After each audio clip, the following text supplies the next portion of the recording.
आप सबके साथ होते हो तो कृष्णा की बात करो। राधे राधे दोस्तों, स्वागत है आपका भक्ति भजन चैनल में। और महाराज जी, आपको भी मेरा कोटि कोटि नमन। दोस्तों, आज की वीडियो में आपको बहुत ही सुंदर सत्संग प्रवचन सुनने को मिलेगा, जिसे सुनने से आपके पूरे परिवार का भविष्य बदल जाएगा।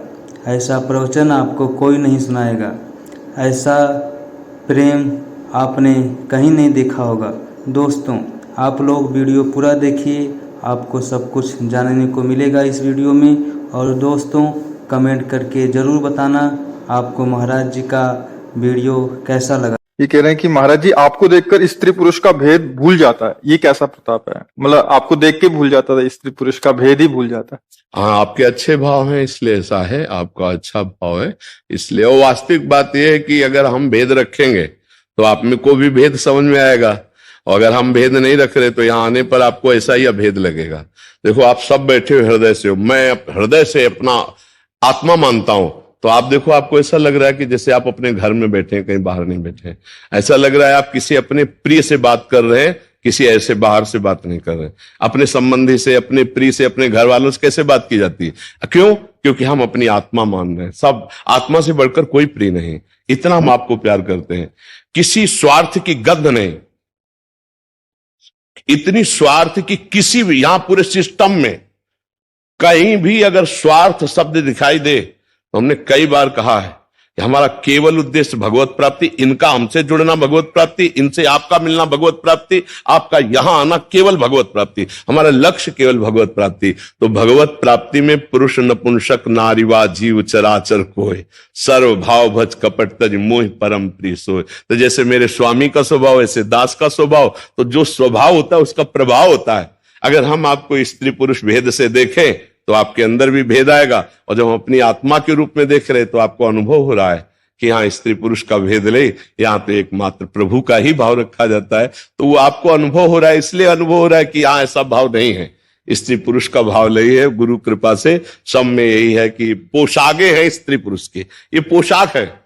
शरीर जो है पोशाक है, ये स्त्री की पोशाक है, पुरुष के पर पहनने वाला परम पुरुष है, वो एक ही है। आश्चर्य की बात यह है कि पोशाकें करोड़ों हैं लेकिन पहनने वाला एक है। वो यहां वहां सब जगह बैठा हुआ जो पहने हैं वो एक ही है।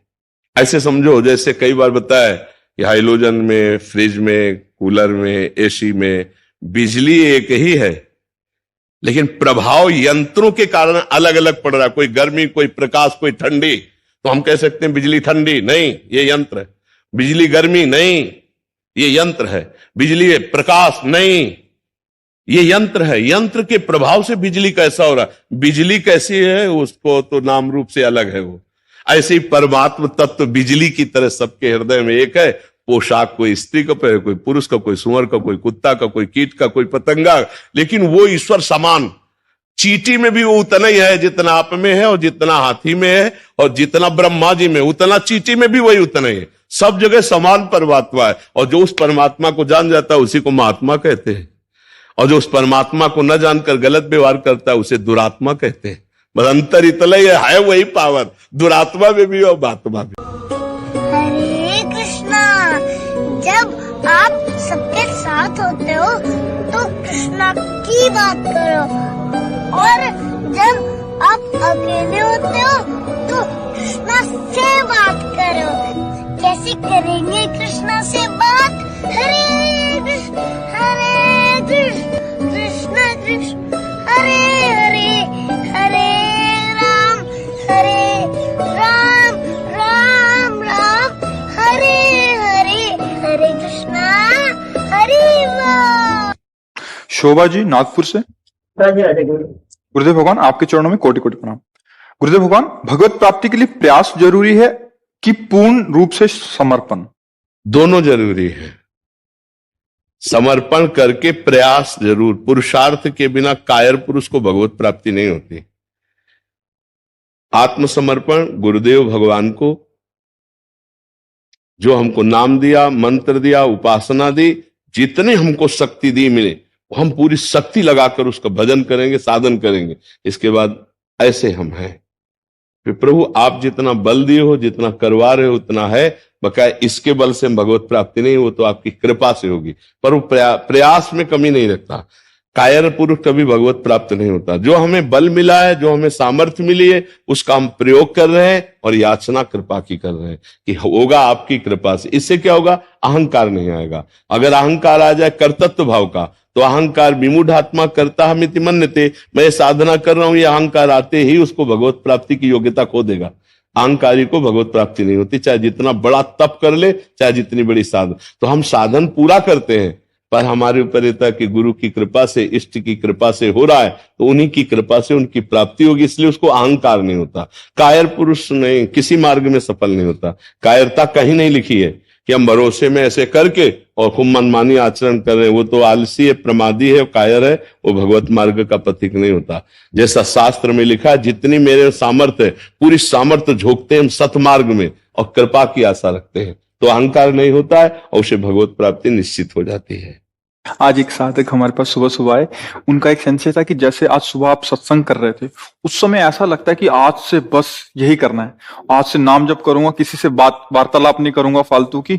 बट जैसे ही सत्संग विश्राम हुआ, थोड़ा बाहर की हवा लगी, फिर वही बाल भोग, फिर बात्याना, फिर वो धीरे धीरे ऐसा क्यों कम क्यों? इसलिए कि क्योंकि पवित्र हृदय की निष्ठा नहीं है ना। पवित्र हृदय की निष्ठा नहीं, तो पहले हमें साधन के द्वारा, नाम जप के द्वारा हृदय पवित्र करना पड़ेगा, और फिर जिस समय निष्ठा जागृत होगी, आज के बाद नाम छूटेगा नहीं, तो ऐसा नहीं है। महाराज जी उस समय ऐसा खुद भी अनुभव है महाराज जी, उस समय ऐसा लगता है कि बस आज से बस सब। तो हाँ, ऐसा नहीं है कि हम नियम ले लें और हमारा नाम जप ना चले, वो सत्संग के प्रभाव से होता है। जैसे वायुमंडल सुगंधित है, तो अपने को भी लगता है कि हमें भी सुगंध है क्या, क्योंकि वायुमंडल सुगंधित है। लेकिन जब आप पर्सनल बाहर निकले, तो अब आपके शरीर की दुर्गंध है कि सुगंध, वो आपको पता चलेगी। तो सत्संग में तो उस समय भागवतिक वातावरण छाया रहता है, क्योंकि प्रियालाल विराजमान रहते हैं। मद भक्ता यत्ति गायंती तत्ति तिष्ठामि नारदः, जहां मेरे भक्त मेरा गायन करते वहां मैं विराजमान रहता हूं। तो उस समय तो भगवान विराजमान है, उसका माहौल है। और बाहर निकले जहां, तो फिर माया का माहौल सामने आ जाता। उस समय भी महाराज जी एक रस स्थिति बनी रहे, इसके लिए बार बार श्रवण, या बार श्रवण और नाम जप का अभ्यास जोरदारी से, निष्ठा पूर्वक। हाँ, हम बाल भोग कर रहे हैं तो नाम छूट जाएगा क्या? राधा राधा राधा, हम अंदर से चिंतन कर सकते। अब इतना बाल भोग के स्वाद में ना फंस जाए कि श्री जी छूट जाए, फिर भगत कैसे? जरा से खान पान में तुम श्री जी को भूल गए। त्रिभुवन की राज्य लक्ष्मी देने पर भी हम आधे पल के लिए प्रभु को ना भूलें, ये महाभागवत की बात है। हमारे प्रभु के नाम सुमिरन के सामान कुछ नहीं है। तो हम भोजन भी पा रहे हैं तो नाम सुमिरन चल रहा है, फावड़ा चला रहे हैं तो नाम सुमिरन चल रहा है। ये बाल भोग या संसार की कोई बात ही हमें भगवान से बिलक कर दे, तो हमारा नियम क्या, हमारी निष्ठा क्या? अभी क्या मलिन अंतःकरण से ऐसा निश्चय करते हैं, पवित्र हृदय से तो निश्चय नहीं करते। पवित्र हृदय से निश्चय हो जाए तो नाम छूटे ही ना, तो वो भी हो जाएगा। अगर रोज सत्संग सुनते रहे तो सुनते सुनते एक दिन पक्का निश्चय हो जाएगा। श्रवण सुजस सुनि आयऊ प्रभु भंजन भववीर, त्राहि त्राहि आरति हरन शरण सुखद रघुवीर। चर्चा सुन के तो शरणागति होती है, और जिस दिन भगवान की कृपा की लहर हो गई, उसी दिन हृदय में नाम चलने लगेगा। नाम छूटने की तो बात जाने दो, प्राण व्याकुल हो जाएंगे छोड़ने की सोच में। तद विस्मरणेन परम व्याकुलते। इसलिए वो भी साधक धन्य जो एक बार तो नियम लिया, फिर फिसल गया, फिर नियम लेगा, फिर फिसल जाएगा। एक दिन तो नियम पक्का हो ही जाएगा। इस मार्ग में झूठा खेले साचा होए। अगर झूठ से भक्ति करने लगे तो सच्ची भक्ति भगवान करा लेते। जो कोई भक्ति करे कपट से, झूठ से, उसको भी अपनाऊं, भगवान कह रहे। साम दाम और दंड भेद से सीधे रास्ते लाऊं, नकली से बनाऊं असली। यही तो मेरे मन में छड़ी, भगत मेरे मुकुट मणि। हौ भक्तन को दास, भगत मेरे मुकुट। कोई झूठी भक्ति करने लगे तो भगवान उसे एक दिन साचा भक्त बना देते हैं। एक भक्तमाल में चरित्र आता है कि एक राजा का सरोवर था, जिसमें वो अपने मनोरंजन के लिए मछली पाले हुए था, और नियम लगा दिया था अगर कोई मछली मारेगा तो उसे मृत्यु दंड देंगे। इस भय से वहां कोई जाता ही नहीं था, तो इसलिए कोई रक्षक ही नहीं था। एक बहुत ही गरीब आदमी जो मछली आदि पकड़कर बेचकर उससे अपना परिवार चलाता था, उसका परिवार बहुत भूखा था। उसने सोचा वहां कोई रक्षक तो रहता नहीं, और जाएंगे, जरा सा जाल डालेंगे तो मनो मछली मिल जाएगी और बेच करके अपने परिवार का पोषण करेंगे। वहां कोई गार्ड तो रहता नहीं था, क्योंकि मृत्यु दंड का ऐलान था, तो वहां भयवश कोई जाते नहीं था। वो गया और ये ही मछली ऐसे समेट के एकत्रित कर रहा था कि राजा अपने परिकर के साथ उसी सरोवर के पास से कहीं जाना होगा, तो टापू सुनाई दी, घोड़ों की धूल उठी। वो सोचा अब मरे, क्या करे। उसने जाल को तो वहीं छोड़ दिया मिट्टी से, और सब अपने कपड़े उतार दिए, वहां की रज ली, और ऐसे ऐसे साधु बनने में कोई देर लगता है? अपने सब कपड़े उतार दिए और ऐसे दिगंबर होकर, प्राण अब तो मृत्यु दंड होगा, या तो बचेंगे या मरेंगे, और ऐसे लगा लिया फटाफट रज, और ऐसे बैठ गया। राजा को लगा कोई महान सिद्ध अवधूत सरोवर के किनारे बैठा, तो सैकड़ों हाथ पहले ही घोड़े से नीचे उतर गया। धीरे धीरे आके साष्टांग दंडवत की, और हार आदि जो है उनके चरणों में ऐसे स्वर्ण के, हीरे जवाहरात के ऐसे रखा, और धीरे से पीछे हटकर चला गया। जब घोड़ों की टाप दूर सुनाई दी चला गया, तो आंख खोल के धीरे से देखा तो हीरे जवाहरात रखे। उसने विचार किया खाने को नहीं था, नकली बाबा जी बना तो हीरे जवाहरात मिल गए, यदि असली बाबा बन जाऊंगा तो क्या मिलेगा। जब नकली बनने से मिल गया, उसने हीरा जवाहरात ले लिए, संसार को छोड़कर भगवान का नाम लेते सच्चा संत बन गया। कि उसने विचार किया जब नकली बना तो मुझे हीरा जवाहरात राजा प्रणाम करके गया, जब मृत्यु दंड मिलना था, अगर मैं असली भक्त बन जाऊंगा तो क्या मिल जाएगा। जब ध्रुव जी वन में, मधुवन में तपस्या करने के लिए चले, तो देवर्षि नारद जी आ गए। कहाँ जा रहे हो? बोले तपस्या करने, ऐसा ऐसा घटना घटी। तो उन्होंने कहा चलो अभी मैं उत्तानपाद से कहता हूं, अभी राज तिलक कराता हूं तुम्हारा, क्योंकि बात नहीं काट सकते थे उत्तानपाद जी देवर्षि नारद।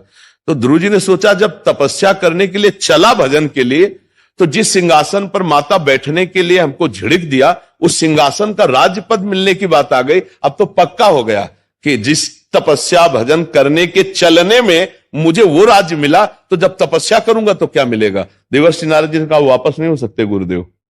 देखा चेला पक्का, मंत्र दे दिया, तो आज अटल पदवी पे विराजमान है। अटल पदवी ध्रुव की अटल पदवी कही गई। तो भगवान का भजन यदि नाटक से भी करे तो भगवान उसे पर कृपा कर देते, फिर सच्चाई से कोई राधा राधा हरि हरि कृष्ण कृष्ण करे, उसका परम मंगल। नाम के बिना भाई हम सच्ची कहते हैं, चाहे जितना ज्ञान बगाड़ लो, तुम्हारा चरित्र पावन नहीं होगा, तुम्हारा मन पावन नहीं होगा, तुम मन को अपने अधीन नहीं कर सकते। इसलिए सब नाम जप करो, आहार अच्छा रखो, किसी की निंदा न करो, तो तुम्हारे अंदर नाम बल जागृत हो जाएगा।